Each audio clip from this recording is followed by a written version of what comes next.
दुरूद अगर किसी ने अपने घर में पढ़ा तो फिर उसका रिजल्ट क्या मिला?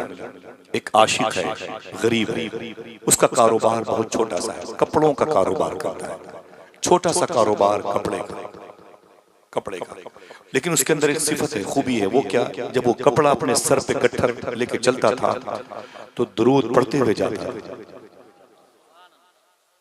कोई पूछता क्या बेचते हो, तो पहले दुरूद पढ़ता था, फिर बताता था कि कपड़े बेचते हैं। कीमत कितनी है, तो दुरूद पढ़ के उसकी कीमत बताता।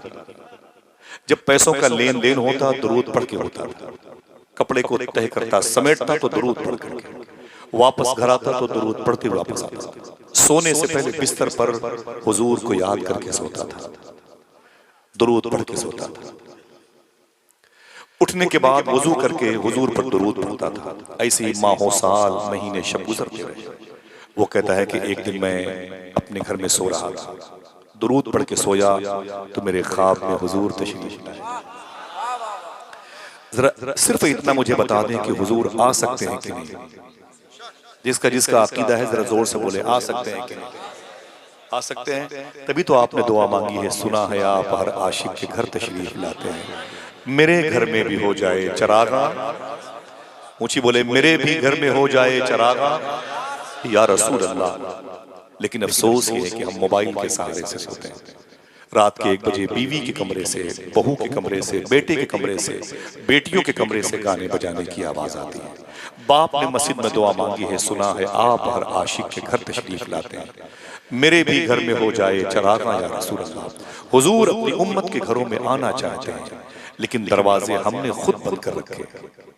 सूफी साहब फरमाते हैं कि तुम्हारे हाथों में मोबाइल रहता है, रात के 2 बजे 3 बजे तक तुम मोबाइल की स्क्रीन पर फिल्में, नाच गाने देखते रहते हो, हुजूर को याद भी नहीं करते, उंगलियां थक जाती हैं, मोबाइल गिर जाता है, तुम सो जाते हो। सूफी साहब कहते हैं तुम तो सो जाते हो, लेकिन रात भर मदीने वाले आका तेरे दुरूद का इंतजार करते रहते। समझ रहे हैं आप? वो कहता है कि मेरे ख्वाब में हुजूर तशरीफ लाए। जरा मोहब्बत से कह दें सुभान अल्लाह।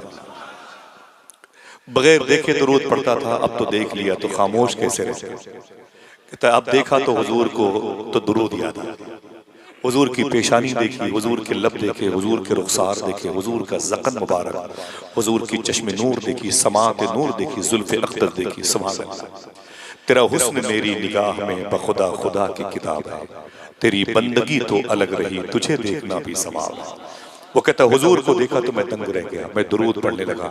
जब मैंने दुरूद पढ़ना शुरू किया तो हुजूर ने क्या किया, देखना कितने लोग सुभान अल्लाह कहते हैं। वो कहता है हुजूर ने अपने दोनों हाथों को आगे बढ़ाया, मुबारक हाथों को आगे बढ़ा करके मेरे बाजुओं को पकड़ा और पकड़ के अपनी तरफ खींचते हुए हुजूर ने इरशाद फरमाया, ऐ मेरे आशिक, मैं तेरे इन होठों को चूमना चाहता हूँ जिन होठों से तू मुझ पे दुरूद पढ़ा करता है। दोस्तों ये उमर शरीफ के ड्रामे नहीं है कि आपकी तफरीह तबाह का कोई इसमें सामान होगा, लेकिन कल्बी वारदात को मुनकलिब करने के लिए बातें हैं। नहीं समझ में आएंगी, फिर भी आपको उसका जिक्र लज्जतें अता करेगा, आपको मिठास का एहसास होगा। समझ रहे हैं? नहीं समझ में आएगी फिर भी बैठे रहिएगा थोड़ी देर के लिए। हुजूर ने क्या फरमाया, मैं तेरे इन होठों को चूमना चाहता हूँ जिन होठों से तू मुझ पर दुरूद पढ़ता है। वो कहता है मैं कांपने लगा। मैंने कहा ना ना ना हुजूर, मेरे होंठ बड़े गंदे हैं, मेरे होंठ नापाक हैं और आपके नूरी होंठ हैं, आपके काफूरी होंठ हैं। अगर कभी हुजूर का करम हो जाए, हुजूर नजर आ जाए तो फिर आला हजरत से इजाजत लेके ये कह देना, पतली पतली गुले कुद्स की पत्तियां इन लबों की नजाकत पे। हाँ, वो कहता है कि हुजूर को देखा तो मैं कांपने लगा। मैंने कहा ना ना हुजूर, मेरे होठों को न चूमे। मेरे आका फरमाते नहीं, मैं तेरे होठों को चूमना चाहता हूँ। वो कहता है मैं कांपने लगा। मैंने कहा जिब्रील को जगाना हुआ तो उन्होंने अपनी पेशानी आपके तलवे से मस की थी। आपका इतना बड़ा मर्तबा है, मेरे गुनाहगार होठों को आप न चूमे। हुजूर फरमाते ना ना, मैं तेरे इन होठों को चूमूंगा। वो कहता है मुझे लगा कि अब बस बस बस हुजूर के दोनों होंठ मेरे होंठ से लग जाएंगे। मुझे लगा अब हुजूर मेरे होठों को चूम लेंगे, तो मैंने अपना चेहरा घुमा लिया। जब मैंने अपना चेहरा घुमा लिया तो हुजूर के दोनों होंठ मेरे गाल पे चिपक गए। जब गाल पे चिपक गए तो ठंडक महसूस हुई। जब ठंडक महसूस हुई तो मेरी नींद खुल गई, नींद से बेदार हो गया, जाग गया। हुजूर ख्वाब में थे, जागा तो मैंने क्या देखा, मेरी झोपड़ी महक रही है। आप जब खुशबूदार सुन के हो सकते हैं तो वो खुशबूदार देख के क्यों नहीं हो सकते? समझ रहे हैं? वो कहता है मेरी झोपड़ी खुशबूदार थी, मैंने शुक्र के सजदे किए। नमाज फजर के बाद जब मैं आगे बढ़ाना तो गली में मेरे मोहल्ले के लोगों ने दौड़ा के पकड़ा, बोले ठहरना भाई ठहरना। मैंने कहा क्या बात है?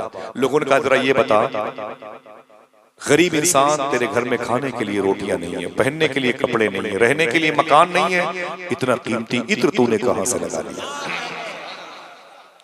उसने कहा मैंने कोई इत्र नहीं लगाया। कहा फिर ये जो खुशबू तेरे बदन से आ रही है, उसने रो के कहा जो खुशबू मेरे बदन से आ रही है ये मेरे बदन की खुशबू नहीं है, तो हुजूर के बदन की खुशबू मेरे बदन से आ रही है।